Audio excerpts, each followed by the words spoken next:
Advogado, a vida muda, não tem jeito. Quer você queira, quer não. E se vai mudar, é melhor que você seja o protagonista dessa mudança. Fazer as coisas de uma forma diferente não é fácil, mas é necessário deixar velhos hábitos para trás para dar espaço ao novo. Assim aconteceu com a forma que vemos os filmes. Lemos jornais, tiramos fotos e pedimos comida. Tudo isso tem algo em comum: a tecnologia. Ela é a responsável por facilitar o dia a dia, desde as necessidades básicas até proporcionar mais tempo e qualidade de vida. E é por isso que existimos. Chegamos para revolucionar o mercado jurídico. E não é qualquer revolução, é a ruptura do antigo.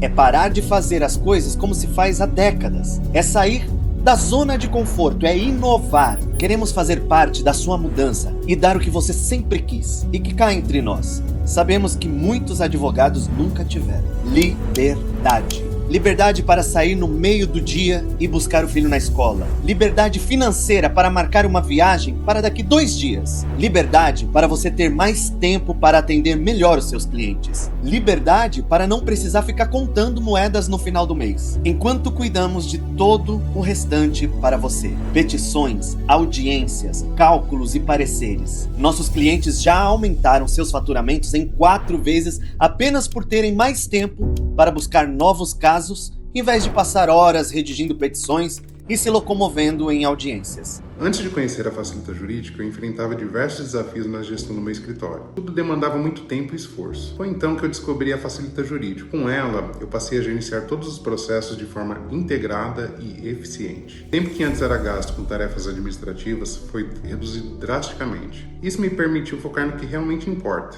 oferecer um atendimento de qualidade aos meus clientes e expandir o meu negócio. Facilitou a minha advocacia. Depois que eu conheci a Facilita, realmente facilitou muito o meu dia a dia, porque eu posso delegar petições e trabalhos que antes eu tinha que fazer, ou às vezes delegar para estagiários fazer revisões, mas agora é diferente. Eu fico tranquila porque eu sei que eu estou sendo bem assistida. Excelência no atendimento, sem deixar nenhuma sombra de dúvida sobre o serviço que estão prestando, inclusive com relação às audiências. Estava impossibilitado de realizar uma sustentação oral no Tribunal de São Paulo, onde fui prontamente atendido. É um escritório de excelência com um profundo comprometimento com a nossa área. Utilizei recentemente, fiz 6 audiências online. Eu já tinha confiança de um serviço de boa qualidade e pude constatar que esse serviço realmente ele é feito com grande qualidade, grande maestria, grandes profissionais. Estou muito satisfeito com o serviço prestado. Gostaria de registrar aqui o meu agradecimento e elogio ao excelente atendimento, cordialidade, profissionalismo dos advogados e dos audiencialistas. Achei vocês e eu não fico sem. Saí de férias esse ano, né? Mas eu ficava neurótica em relação a prazos. Eu cumpri praticamente todos os prazos antes do dia 18 de dezembro. Eu saí, viajei, fui para Camboriú, aproveitei, voltei, meus prazos estavam prontos. Prazos para fevereiro praticamente, né? Tem prazo que eu cumpri que é de março. Já está cumprido, graças a vocês, tá? Para que pensar pequeno se pensar grande dá o mesmo trabalho? Conheça a Facilita Jurídico e encare a sua transformação.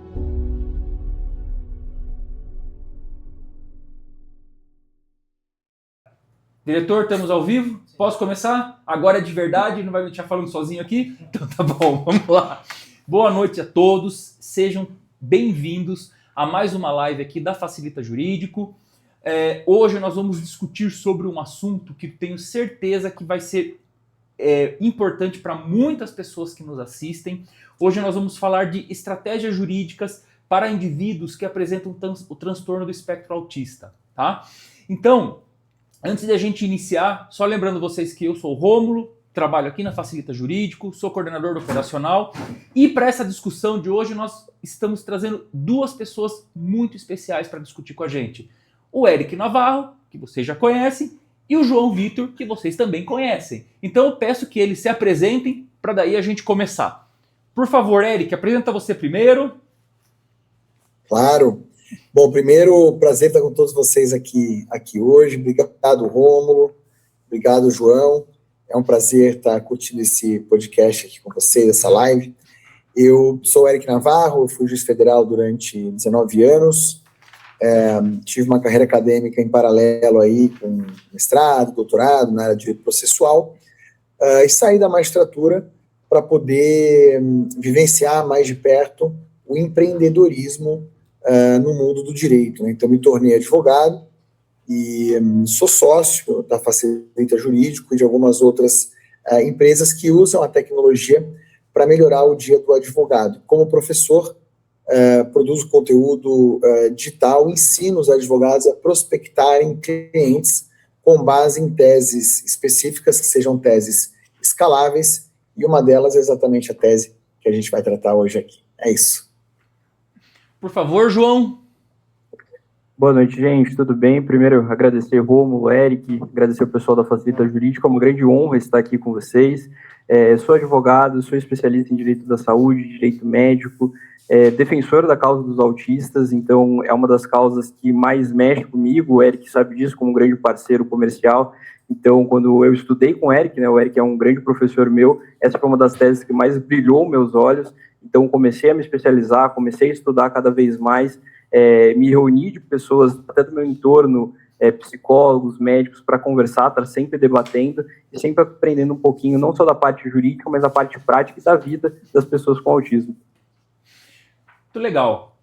Muito obrigado, João, por ter disponibilizado seu tempo, Eric, por ter disponibilizado o tempo também para estar aqui com a gente. Antes de iniciar, eu só quero passar vocês sabem que eu não sou advogado, gente, eu sou da área da saúde, certo? Então eu sempre trago dados para as pessoas antes de a gente começar, para mostrar a importância daquilo, né? Então, quando a gente fala em transtorno do espectro autista, a gente fala de uma condição neurodesenvolvimental que ela é caracterizada por dificuldade de comunicação social, interesses restritos, comportamentos repetitivos, certo? Como que surge o autismo? Tem várias teorias, desde teorias genéticas, teorias de interação com o meio ambiente, etc. Mas o importante que eu achei em algumas informações, em alguns artigos que eu coletei, é que a prevalência global vem aumentando. Na década de 70, você tinha uma prevalência estimada de 1 caso para cada 10 mil pessoas. Em 2021, a média global foi de 100 casos para cada 10 mil pessoas. Então aumentou muito, né, nessas décadas, né, nesses anos que a gente observa aqui, tá? E é um transtorno, é uma condição que o indivíduo ele precisa de cuidados especiais. Ele precisa ter um atendimento especializado por médicos, por uma equipe multidisciplinar, certo? E isso vem ao encontro do que a gente vai discutir, tá? Então, eu vou começar, a gente já tem sim uma ideia geral, né, da problemática que a gente está discutindo, que é uma problemática recente, que aumentou na população, e a gente precisa dar um respaldo para essas pessoas que precisam de cuidados. Então, a primeira pergunta que eu faço para vocês, e aí vocês se dividem para poder discutir, os dois são craques no assunto, vão falar muito bem. A primeira pergunta é, antes de falarmos, né, sobre a tese nova que tem no mundo jurídico sobre o autismo, vocês poderiam explicar o panorama atual em relação aos direitos da pessoa com autismo, especialmente no que diz respeito ao acesso ao atendimento médico através de planos de saúde? Posso falar, João? Pode começar. Legal, obrigado. Bom, essa é uma excelente pergunta, e obrigado pela introdução também com os dados, né, que acho que é muito importante.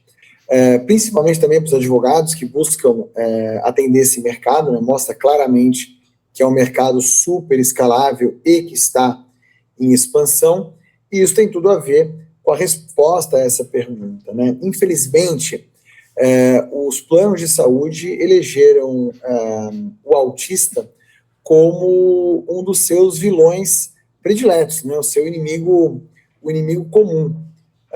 Por quê? Porque, na verdade, o tratamento médico do autismo se desenvolveu muito.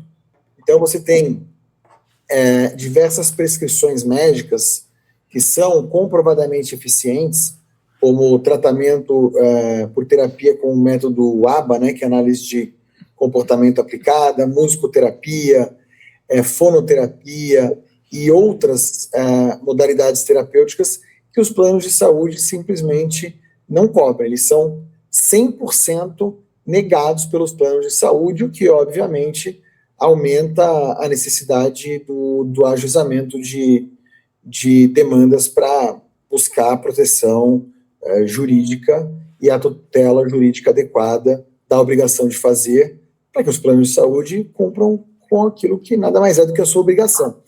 Mas, não sei se o João concorda, o cenário é bem ruim para as famílias que têm pessoas autistas. Não, com certeza, Érico. Eu acho que o cenário é ruim, eu até comento algumas vezes que é quase como se fosse uma guerra contra o autismo, que é cometida pelos planos de saúde. E qual que é esse objetivo dos planos? Os planos dificultam de N formas. Então, o Érico trouxe uma ótima forma, como que é essa questão que eles trazem ao tratamento, mas também ao próprio acesso através de, muitas vezes, negativas, do próprio plano ser assinado por uma família que tem uma criança com autismo, ou questão também de valores. Então, são pontos muito importantes que a gente tem visto cada vez mais, que os planos de saúde tentam dificultar o acesso das crianças aos tratamentos que, no final, como o Rômulo muito bem introduziu, vão ser fundamentais para essa evolução daquela criança. Então, acho que é um cenário muito sombrio, eu diria assim, para as crianças com autismo. A gente tem enfrentado dificuldade ali no dia a dia, então acho que é realmente uma tese e um direito que está muito em voga da gente discutir hoje. Entendi. Interessante, porque, veja, é uma condição que o indivíduo ele vai necessitar de um acompanhamento por uma equipe multidisciplinar para o resto da vida, certo? Então, você tem desde os convênios médicos, né, na saúde suplementar, né, na saúde onde o indivíduo ele vai lá, ele paga mensalmente para ter acesso a um convênio, e a gente tem o SUS também, né, que também vai ter as suas regulamentações específicas para atender o paciente com autismo. E aí, como que está funcionando com o SUS? O SUS ele vem captando esses indivíduos, ele está conseguindo dar vazão, né, para os tratamentos. E tem alguma falha em todo esse sistema que vocês podem apontar? Eu acho que a gente pode responder essa pergunta também em conjunto, né? Mas acho que um dos principais, se você falou falha de sistema, me veio o ponto principal, que eu acho que é o desconhecimento dos usuários, tanto do SUS quanto dos planos de saúde, dos seus direitos básicos, né? E não há nenhum esforço para que esse conhecimento venha à luz. Existe também uma questão até de movimentação política, né? Esses dias mesmo teve um burburinho de que a ANS e o Conselho Federal de Medicina estariam buscando criar um protocolo que limita o horário de terapia de acordo com o nível de suporte da criança, por exemplo. E a própria ANS, ela também falha muito nas suas regulamentações. Mas vou deixar para o João falar um pouquinho mais do SUS. Sim. Aqui no escritório a gente atendeu bastante famílias vulneráveis, né, através do benefício de prestação continuada, e era normal eu lidar com famílias que dependiam 100% do SUS. E qual que é a grande dificuldade que a gente vê? A gente vê um baixo número de profissionais capacitados para, inclusive, fazer o diagnóstico daquela criança. Então, o diagnóstico de uma criança com autismo, ele não é um diagnóstico simples. Ele depende, geralmente, de uma passagem em um psicólogo, por exemplo, né, um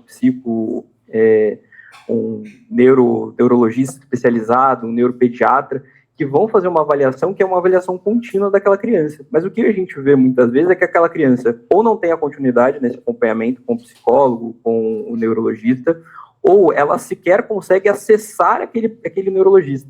Então, o tempo para que aquela criança seja diagnosticada através do SUS ele é cada vez mais longo. E num tratamento que a gente precisa de uma intervenção, se possível, imediata, isso é um tempo que aquela criança não pode perder. E, infelizmente, o SUS, ele falha ainda nisso. O SUS também não são todas as práticas utilizadas que são práticas baseadas em evidência, então isso também é um problema. Então, o que a gente vê é principalmente esse problema sistemático que vem afetando as crianças dessa forma. Interessante, João. Eu anotei algumas coisas eu anoto algumas coisas que vocês vão falando aqui no meu papelzinho, para eu poder ir ligando as coisas, né? Poder ligando as perguntas e a ideia.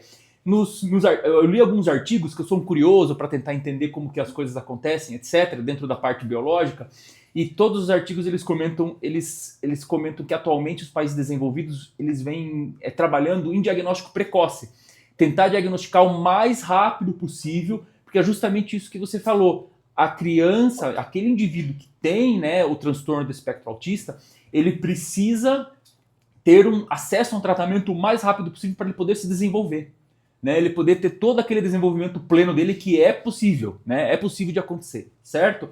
E a gente vê, por exemplo, no SUS a gente tem a questão que você colocou muito bem, que é muitas vezes estrutural, né? Você não tem uma pessoa para atender, certo? E dos convênios você tem, mas o convênio ele limita, e você acaba privando a pessoa daquele direito que ela tem de se desenvolver, porque ela não consegue um atendimento, né? Ok, então, agora eu vou entrar numa pergunta que agora já começando a entrar na tese de vocês, mas antes de a gente começar a entrar nessa tese, pessoal, se vocês estão gostando da nossa live, pega o nosso link, manda para os seus amigos, manda o link para os seus amigos, dá um like aí, porque é importante compartilhar o nosso trabalho com outras pessoas, certo? Hoje, nós estamos fazendo uma live um pouco diferente, como tinha muito questionamento, nós abrimos uma caixinha, valeu diretor, uma caixinha de perguntas no Instagram e recebemos uma série de perguntas de inúmeras pessoas que estavam com dúvidas. Então, coloquem as suas dúvidas também aí no chat, o pessoal que trabalha com a gente vai responder em algum momento, tá? Mas eu vou priorizar as perguntas que a gente já tem aqui, porque a gente tem um tempo limitado para fazer, para a gente poder conduzir tudo isso tudo da maneira mais clara possível. Então, não esquece de compartilhar. E agora vamos entrar nessa tese. Então, vocês desenvolveram uma nova tese sobre como o judiciário deve proceder nos casos em que o atendimento a pessoas com autismo é negado pelos convênios médicos. O que essa tese propõe de diferente das decisões tradicionais sobre o tema? Legal, Romulo. Então, na verdade, não sei se o João vai concordar comigo, não é exatamente uma nova tese, mas é uma abordagem um pouco diferente, né? Eu, há muitos anos, eu acredito em direito e políticas públicas sempre baseadas em evidência. Então, quanto mais a ciência avança, mais ela fornece para a gente um terreno seguro para que nós tomemos as decisões que têm que ser tomadas. E em relação à questão do autismo, isso aí está muito claro, né? Até da fala anterior do João e mesmo sua, a gente sabe que a ciência vem se desenvolvendo e os países mais avançados já aplicam diversas terapias que são cientificamente comprovadas. Então, o nosso ponto é o seguinte, o nosso ponto é que quando nós ajuizamos uma ação para garantir o direito de uma determinada terapia para o autista, a principal linha argumentativa nossa é a necessidade de que a prática da saúde e a decisão judicial estejam alinhadas com as melhores práticas reconhecidas pela ciência brasileira, pela ciência estrangeira, o que nada mais é do que a prática baseada em evidências científicas. Então, isso torna a análise muito mais objetiva e muito mais distante de outras considerações, né, talvez considerações mercadológicas ou achismos que não cabem e certamente não estão dentro de nenhum nível de discricionariedade judicial. Então, a ideia é essa, a ideia é ir direto ao ponto com o argumento científico. É isso, né, João? Não, com certeza. Eu acho que é importante que nós, advogados, como o Rômulo aqui já antecipou, a gente também tem que fazer o nosso papel de pesquisador. Então, a gente tem que buscar alguns artigos, a gente precisa estar muito alinhado sempre com a família, com o médico, para entender melhor o contexto, entender o que nós estamos propondo ao judiciário. Isso é importante, inclusive, para trazer não só maior segurança jurídica, mas também uma segurança econômica para o sistema. Então, isso tudo é muito importante. Então, ao trabalhar isso dentro da PBE, né, que é a prática baseada em evidências, a gente consegue não só garantir práticas que sejam efetivas para o sistema, mas principalmente práticas que sejam efetivas para aquela pessoa que é a mais importante, que é a criança ou é a pessoa com autismo. Sabendo que esse desenvolvimento ele tem que ser ao longo do tempo, fica muito mais forte o argumento e muito mais consistente dentro dos nossos objetivos e dentro dos princípios jurídicos, quando a gente está praticando dentro da prática baseada em evidências. Então, por isso que a gente defende isso, é por isso que a gente, cada vez mais, as nossas peças têm se aprimorado para poder trazer esses artigos, trazer essas informações, até para ajudar na hora da decisão do magistrado. Muito legal. Vocês estão falando em prática baseada em evidências, Eu trabalhei muito com isso durante o meu andar no curso, trabalhei muito tempo na área da saúde, e realmente as melhores práticas que a gente tem para tratamento de qualquer processo patológico, você tem que usar uma prática baseada em evidências, né? E isso me deixa muito feliz ouvir isso de vocês, porque a gente passou por uma pandemia em que a gente teve um monte de práticas que não eram baseadas em evidências. E isso trouxe muito problema, né? Isso trouxe muito problema para todos. E isso acaba se repetindo em outras áreas. A gente vê que muitas vezes você tem... Os indivíduos eles querem usar algo que eles viram, mas fala, tá, mas qual é a evidência científica disso? Não existe. Ou a evidência científica é muito baixa, né? É muito ruim, né? Os estudos foram muito pobres. Enfim, ok. Então, a abordagem de vocês, excelente. É usar o que tem de melhor na medicina, o que a medicina mostra de melhor para conduzir o tratamento daquele indivíduo, né? Então, como que essa abordagem que vocês utilizam, ela se relaciona com os direitos fundamentais, como o direito à saúde e à dignidade humana?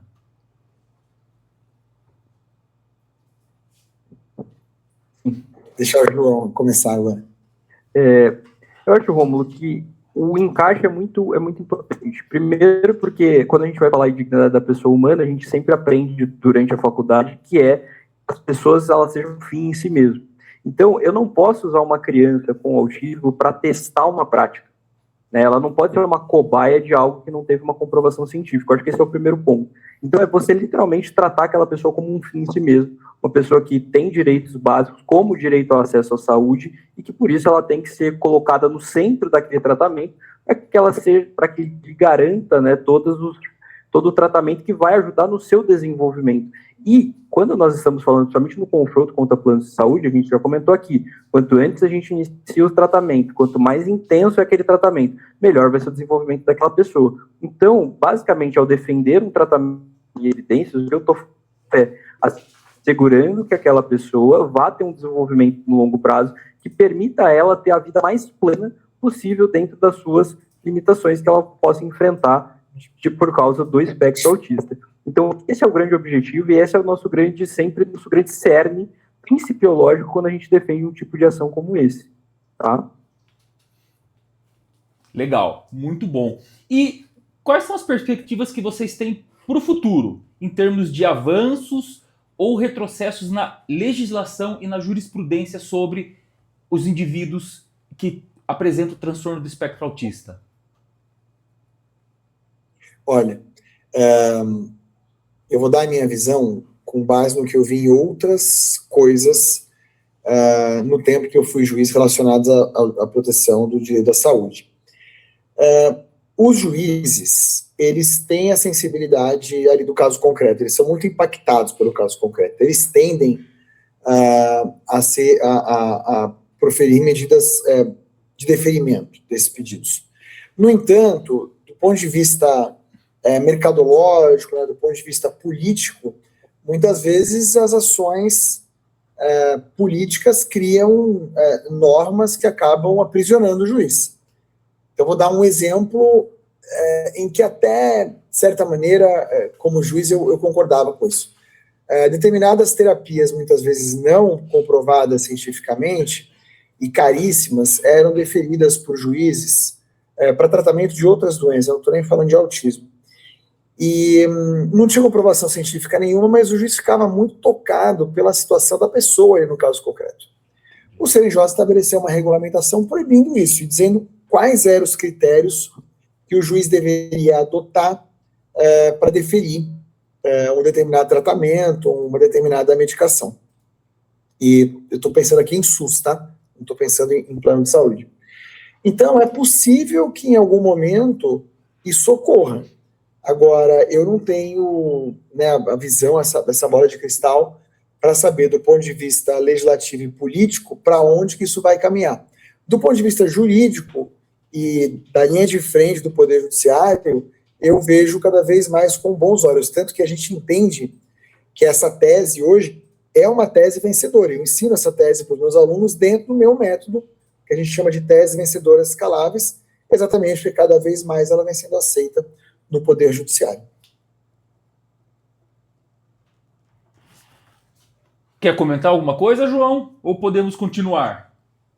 Não, acho que podemos continuar, porque o Eric já trouxe todos os elementos assim, centrais. Eu acho que é uma discussão que a gente vai ver a partir de agora e que é o nosso papel enquanto advogado, justamente defender, e essa talvez seja a grande vantagem, defender uma prática baseada em evidências, porque a gente está trazendo ali um obstáculo que é muito, um sustentáculo, melhor dizendo, que é muito importante para quê? Para a gente ter uma justificativa do porquê que a gente está pedindo aquilo. A gente não está pedindo aquilo baseado em nada. E isso vai trazer e vai melhorar a segurança jurídica, que é o que no final todo mundo quer. Todas as partes, elas querem segurança jurídica para ter o seu tratamento adequado, então eu acho que essa é a importância do que a gente propõe.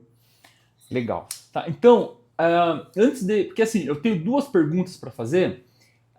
A primeira, eu vou pedir para vocês, assim, se vocês têm uma larga experiência com relação a esse tipo de tese, certo? Dos indivíduos que têm o transtorno do espectro autista. Vocês podem dar exemplos para gente aqui ao vivo agora de negativas que ocorreram por planos de saúde e que isso levou à piora de um paciente? Exemplos práticos para as pessoas de ter visto alguma negativa que atrasou um tratamento, dar exemplos práticos para a gente que vocês viram acontecer mesmo ao longo do tempo que vocês trabalham com isso? Sem dúvida, né? O João ele pode explicitar um pouquinho mais os casos concretos, mas, na verdade, o grande problema do tratamento do autismo é que ele é uma corrida contra o tempo. Então, quanto antes ocorrem as intervenções, melhores os resultados, né? Eu acompanhei alguns casos até próximos meus em que a situação era bastante grave e hoje essa criança está ganhando medalha em competição de matemática. Isso aqui legal. E ela poderia estar completamente desvinculada de uma vida social normal se ela não tivesse tratamento. Eu acho que o João, que fica muito na linha de frente, pode dar mais exemplos. Não, com certeza. Porque, assim, quando a gente está falando dessa corrida contra o tempo, o que acontece? A criança, ela precisa utilizar, né, ou melhor, o tratamento, ele precisa utilizar da plasticidade neuronal da criança. Quanto mais cedo a gente trabalha, melhor vai ser isso. Porque depois ali, o pessoal da neurociência, talvez até o Eric saiba mais que a gente, vai ter ali a poda neural, e isso vai atrapalhar muito, ele vai consolidar algumas questões das crianças. Por isso que quanto antes a gente fizer, melhor. Então, o que a gente vê muito é que quando há uma negativa de tratamento, ou essas questões, por exemplo, do próprio plano de saúde, às vezes não aceitar aquela criança dentro do tratamento, o que a gente vê é um diagnóstico mais tardio, a demora para que aquela criança seja diagnosticada e que comece a ter o tratamento, isso começa a afetar ela nas diversas áreas da vida.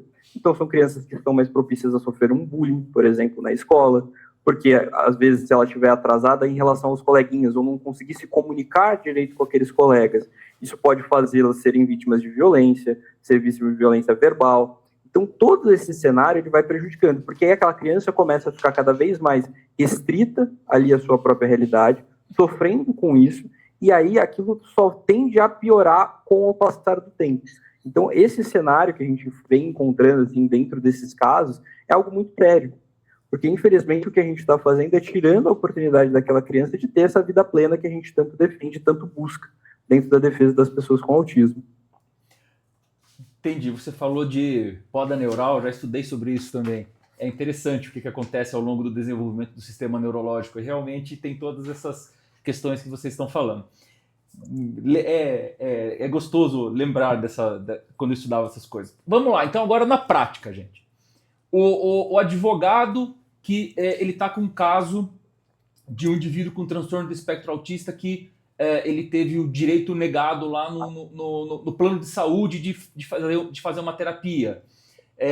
Você tem uma mãe que tem uma criança que ela está precisando de auxílio e ela não consegue. O que essas pessoas têm que fazer? Vamos fazer, se possível, um passo a passo. Quais os documentos, o que precisa ser comprovado, tudo que as pessoas precisam saber para ela garantir o direito dela. Essa é uma pergunta legal, acho que muito mais para os advogados, né, que vão lidar com esse tipo de caso, para que eles saibam o que eles têm que fazer, né. Então, em primeiro lugar, quando você atende essa pessoa, você tem que fazer as perguntas corretas para entender todo o contexto e todas as limitações que existem, mas na hora de ajuizar efetivamente a ação, acho que um checklistzinho básico é obter o relatório com a prescrição médica e a justificativa das terapias, então uma descrição bem pormenorizada, com o tempo necessário de cada uma delas, para garantir o melhor tratamento para a criança. Depois, comprovar a negativa do plano de saúde. Essa negativa pode ter ocorrido e normalmente ocorre por escrito, mas às vezes o plano simplesmente não responde. Então, você, né, mostra o seu pedido e que, olha, não tive a resposta, depois o plano que se vire para provar o contrário. E além disso, né, lembrando que a gente está falando em tratamento baseado em evidências, é necessário trazer uma documentação robusta que comprove a eficácia do tratamento proposto. Então, revistas científicas bem ranqueadas a respeito do assunto, ou outros documentos que comprovem a eficácia dos tratamentos propostos. E o João, né, que sempre fala muito com as famílias, toda essa preocupação do alinhamento com a família, com as pessoas responsáveis pelo tratamento, né, João? Tem um meio de campo importante para fazer aí também. Não, é muito importante. Aqui o que nós costumamos fazer sempre, né? Primeira coisa que eu acho importante falar para o profissional do direito, acolha essas famílias. Então, o acolhimento ele é uma parte importante do nosso trabalho por motivos principais. Primeiro, porque, como o Eric muito bem disse, a gente precisa ter as perguntas para a gente entender direito o caso. Então, isso é importante, o acolhimento ajuda nisso. Segundo, isso vai ajudar, até dentro das técnicas que o Eric ensina, a gente construir a narrativa daquela história. Então, a gente usar o storytelling é importante realmente conhecer aquela história para a gente poder contar para quem for julgar o caso. Então, esse também é um ponto muito importante. E a gente gosta sempre de enviar uma carta para o médico, pedindo exatamente todos esses detalhes que tem que conter no relatório. Eu sempre coloco meu telefone celular para falar com aquele médico. Então, João, eu estou com uma dúvida aqui desse relatório, eu preciso disso, preciso daquilo. Se for o caso, até mandar um modelo para aquele médico. Para quê? Para garantir que essa documentação esteja mais alinhada possível. É claro que eu brinquei, né? Falei assim, a gente tem que estudar também, a gente tem que entrar lá nos sites para pesquisar um artigo importante, mas no final, quem vai ter a última palavra e vai entender do caso concreto é o profissional de medicina, o profissional de psicologia, o profissional de fonoaudiologia, ele que vai entender. Então, esse diálogo com ele, essa interlocução, ela é fundamental para a gente poder apresentar direitinho a tese. Legal. Na verdade, é um trabalho conjunto, né? É aquilo que a gente fala da equipe multidisciplinar. É um indivíduo que ele vai precisar de um atendimento multidisciplinar. Ele vai ter que ter um médico, um enfermeiro, um psicólogo, o fisioterapeuta e o advogado junto para garantir os direitos dele, né? Se o advogado souber interagir bem com essas... Porque vocês falaram alguns pontos aqui muito importantes. Quando você comentou, Eric, documentos da eficácia do tratamento proposto, ele vai ter que ir atrás de alguma pessoa que tenha o conhecimento de falar, olha, realmente nessa revista aqui eles fizeram esse tratamento, e esse tratamento ele foi comprovado por X, Y e Z que ele funciona por conta disso, disso e disso. Isso não é um conhecimento que o público leigo tem. Então é uma equipe multidisciplinar que vai ter que estar ali dando amparo, e o advogado ele acaba participando dessa equipe multidisciplinar. Muito interessante o que vocês colocaram, muito interessante. Eu vou aproveitar, tem duas perguntas que fizeram aqui. A Renata Oliveira de São Paulo, ela perguntou assim: quais são os principais desafios que os advogados enfrentam ao buscar garantir os direitos de crianças autistas na rede de ensino pública? Boa. Érica, eu vou até começar a responder essa daqui, porque minha mãe é professora da rede pública municipal de Sorocaba. Nós estamos em Sorocaba aqui, João. Então, exatamente.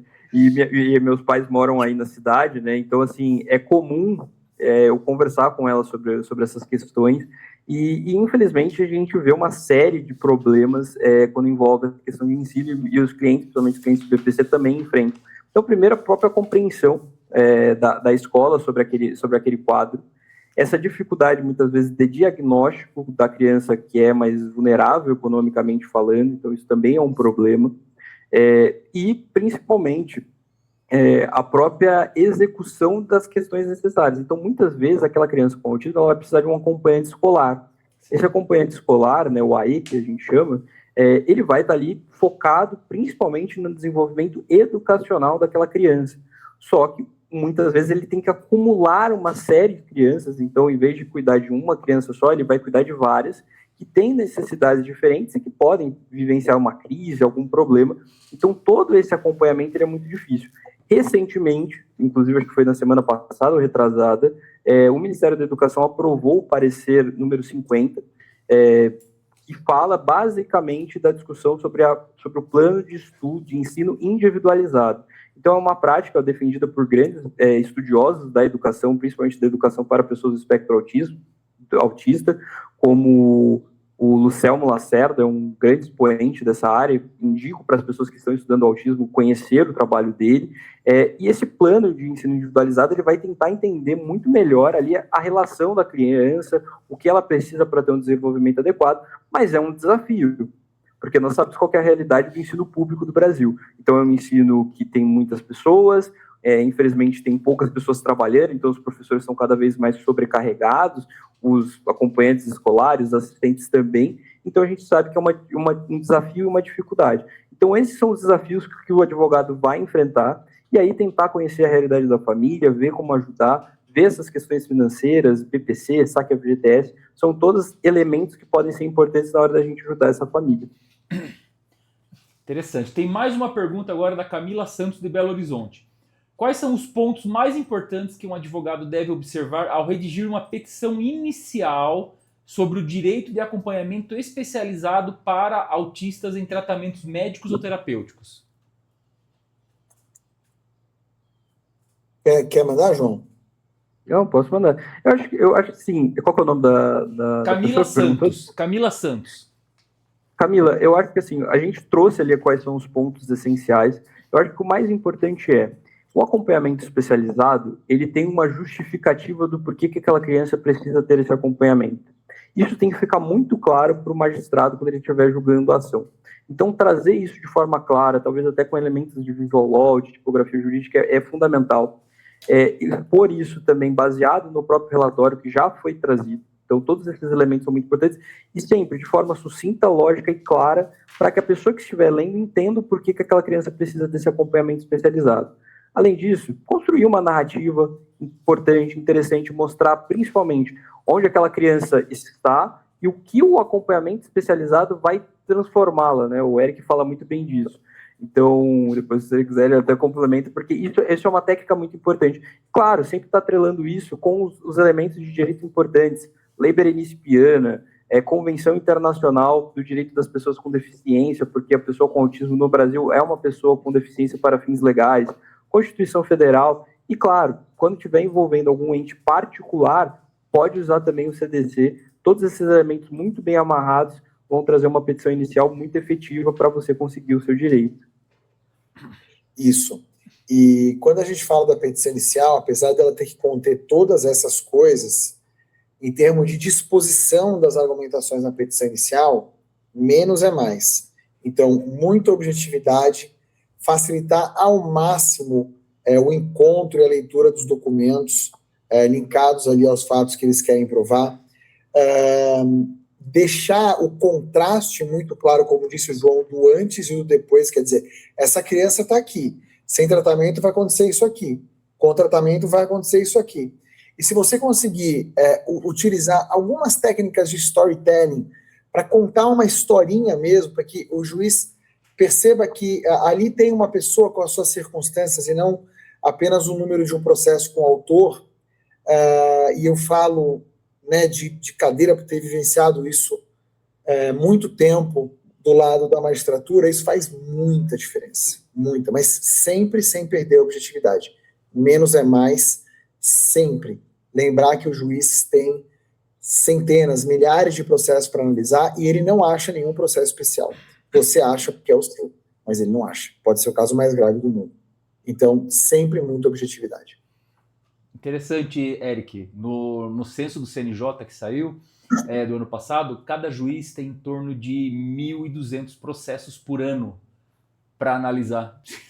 Você imagina ler tudo isso e você pegar uma inicial gigantesca? Ninguém vai ler, né? Ok, vou fazer mais uma pergunta, que agora é uma pergunta que com relação à plataforma que a Juliana Almeida fez de Curitiba. Eu gostei, às vezes as pessoas, eles acompanham nossas lives, têm dúvida, eles acabam mandando as dúvidas todas juntas. Então, ó, eu gostei muito da plataforma, mas ainda estou na dúvida se os pacotes seriam ideais para a minha rotina. Qual pacote você recomendaria para escritórios menores que estão começando a delegar demandas? Olha, Juliana, nossos vendedores estarão aí respondendo no chat, mas no seu caso o pacote Start. Conversa com eles que estarão aí, o nosso vendedor vai dar um oi para você aí vai dar um oi para você e conversa com ele, mas para você o mais indicado é o pacote Start, tá? Bom, já estamos encaminhando aqui para 45 minutos de conversa. Precisamos finalizar, né? Porque afinal de contas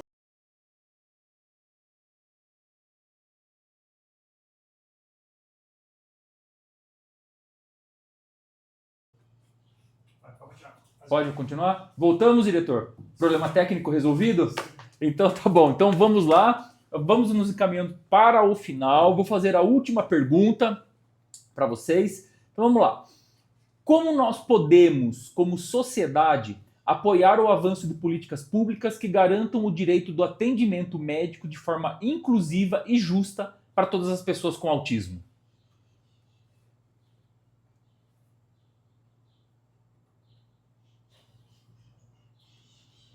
Vocês estão me vendo? Sim, sim.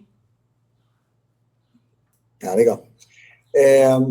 Bom, do ponto de vista de sociedade, né, eu acho que o mais importante é conscientização, é entender que a criança autista merece e precisa do máximo de inclusão possível, porque não parece, mas existem barreiras colocadas pela própria sociedade, na escolinha, no relacionamento com os pais, no relacionamento com os professores, e muitas vezes preconceito mesmo, e outras vezes apenas ignorância.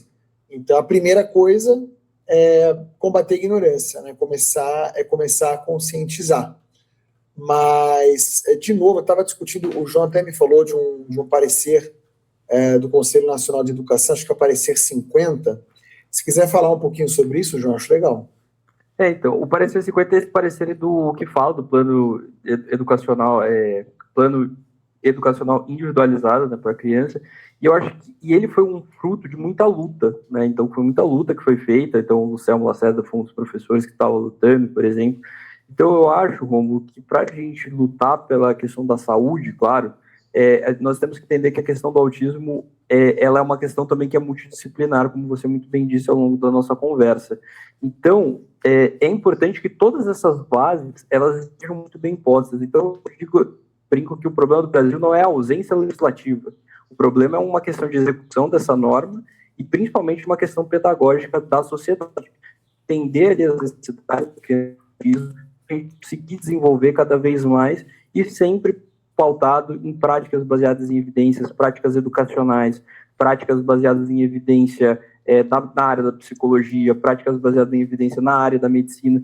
Tudo isso é muito importante para a gente conseguir dar o melhor suporte possível e desenvolver uma sociedade, sendo que é uma questão que, como você muito bem disse no começo, está cada vez mais aumentando o número de crianças com autismo. Então, é o nosso papel estudar e melhor desenvolver a sociedade para incluir essas pessoas dentro dos nossos contextos, tá bom?